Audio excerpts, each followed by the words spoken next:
Hi everyone.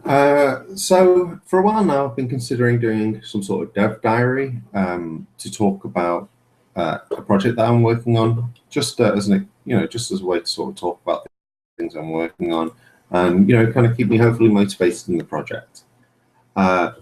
So yeah, this is a three.js project which I've been working on for a little bit now, maybe a week or so.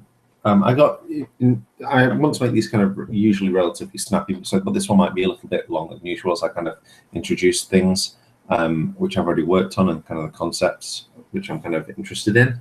But as I say, this is something which I've been working on for like a week or so. It's basically a three.js app. People keep talking about how great three.js is and 3D web. So I decided to try and jump on that bandwagon for and try and get a little bit better with it.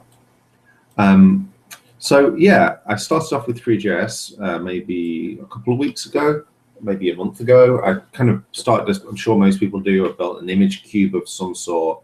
Then I built, I tried to 3D make a person out of parts, and kind of took that to a point in making a room with TV, like furnished room, and I kind of enjoyed doing it. So I kind of, as sure most people did, thought to myself, well, it'd be kind of neat to try and build some sort of house or something.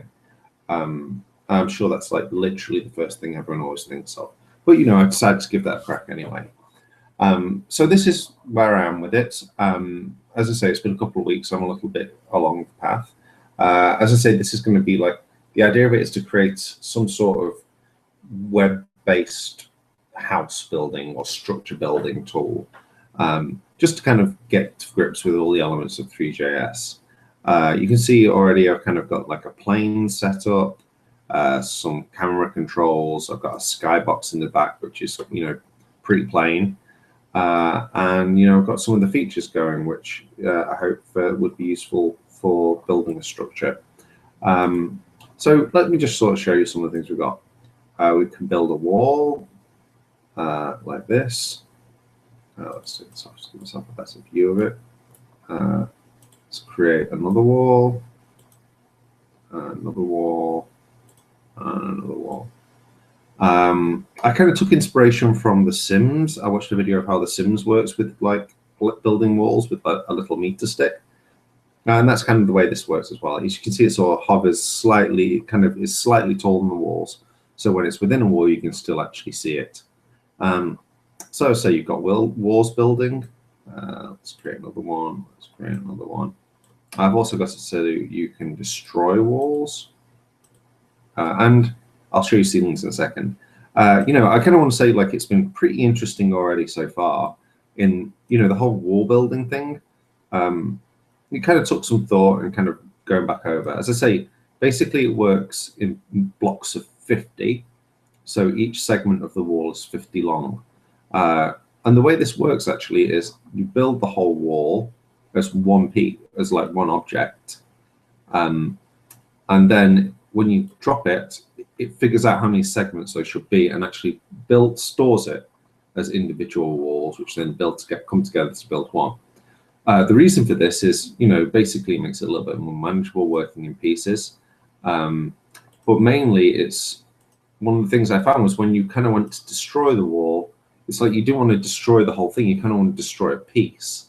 And so when you want to hit it, you want to kind of say, okay, I want to destroy this piece. And so you can only really do that by segmenting it. That works in some ways pretty well. I mean, like in terms of if you go diagonals, that allow you to segment on the diagonals. So let's destroy these walls like this. The way where it kind of isn't so great is if you kind of go in a diagonal which isn't along the 50s. So if you do this, it kind of tries to pick at where it does cross this grid sort of structure, which is hidden. But so if I hit destroy on this, it probably deletes it all because it can't segment that up so well. It's kind of one big segment. Unless it arbitrarily hits a segment point, then it breaks it well. I say, not really sure about that piece so far. Maybe needs some tweaking, but we'll see how that goes. Let's just oops, what's going on? Oh no, actually I kind of want those to. So the other piece I've kind of got going on top of that is ceilings. Again, sort of, I was considering whether, a shape should create a ceiling, but I decided ultimately it's kind of better to place your own, because then you get a little bit more freedom, and you can sort of make shapes which are more interesting. This piece definitely still needs a lot more work. I want to make it so that you can build ceilings. They have to touch some part of a structure in order to be placed. Because at the moment they can just sort of, you'll see, you can sort of just randomly place them in space, which is kind of a bit weird. But you can see, like, very quickly I've started to build up some sort of structure. I could put like walls on this.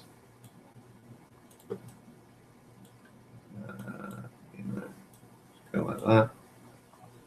And then, we've got a pretty, well, let's destroy this wall. We've got a pretty basic structure.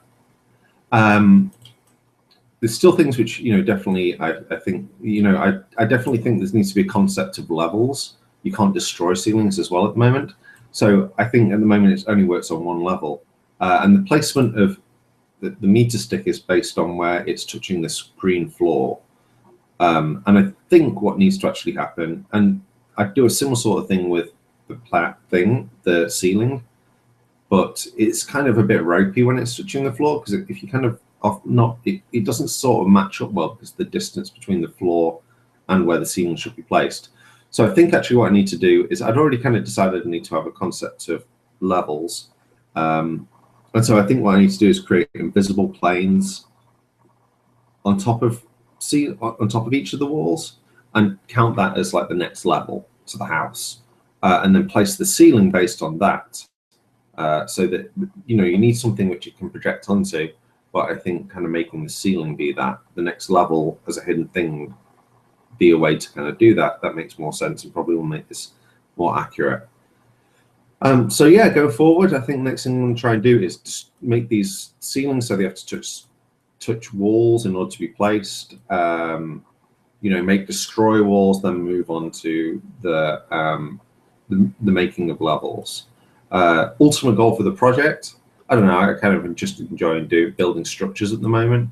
It'd be kind of neat if I could get something where you could, build up and decorate your own house, like so you could make sort of like interesting structures.